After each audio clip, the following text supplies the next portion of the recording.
آپ ظاہری طور پہ نا دیکھنے میں باہر اس طرح بنتا ہے, بات جب بھی بنے گی حضور کی وجہ سے بنے گی.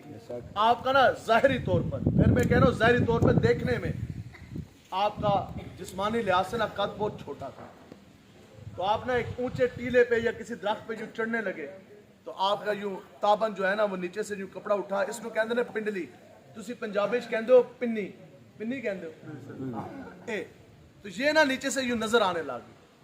تو کسی صحابی رسول کا نا دیکھ کے ایسی ایک دم نا فوراً جیسی نظر پڑی چھوٹی چھوٹی پنڈلیاں, تو وہ دیکھ کے نا انہوں دا ہاسا نکل گیا, ہنس گئے. تو حضور علیہ الصلوۃ والسلام نے ان کو طلب فرما لیا. حضور نے فرمایا کہ ادھر آئیے, آپ کیوں ہنسے ہیں؟ عرض کی کہ یا رسول اللہ بس وہ نہ چاہتے ہوئے عبداللہ ابن مسعود کی پنڈلی پہ نظر پڑ گئی, تو چھوٹی چھوٹی سی ان کی پنڈلیاں ٹانگی ہیں, تو دیکھ کے نا میری ہنسی نکل گئی. تو پھر پتہ ہے حضور تو اپنے غلاموں کے بارے میں اتنی بھی بات برداشت نہیں کرتے. حضور علیہ الصلوۃ والسلام نے پتہ کیا فرمایا, یہ ہے وہ بھار جو حضور کی وجہ سے بنتا ہے. حضور نے فرمایا کہ یہ عبداللہ ابن مسعود جن کی چھوٹی چھوٹی پنڈلیاں دیکھ کے تو ہنسا, اللہ تبارک و تعالیٰ کے نزدیک عبداللہ ابن مسعود کی ایک پنڈلی کا وزن احد پہاڑ سے بھی زیادہ بھاری ہے.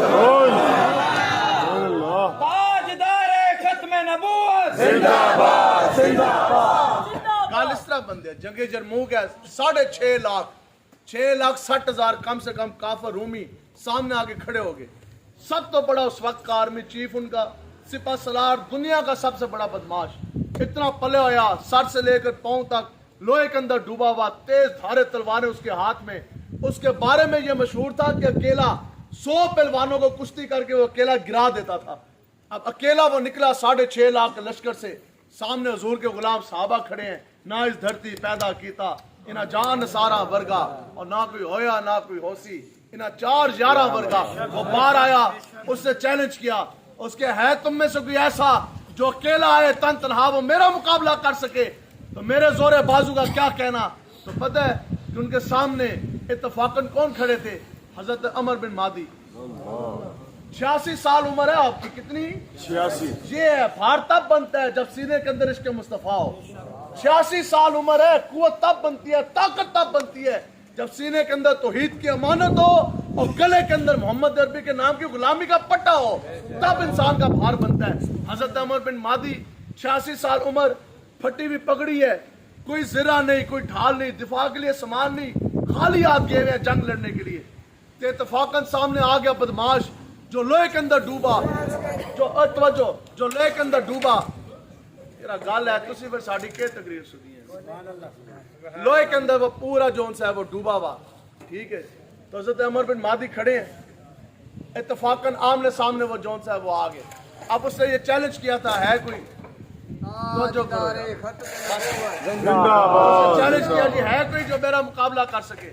تو عمر بن مادی کرب نے پتہ کیا فرمایا, آپ نے اس طرح آستین اوپر چڑھائی, پاس تیر تلوار نیزہ بھی کوئی نہیں ہے, آپ نے اس کے گھوڑے کی جو دم پکڑی, آپ نے فرمایا کہ مقابلہ بعد ہی جو ہے گا, جو ہمت ہے پہلے گھوڑا ہلا کے بھی.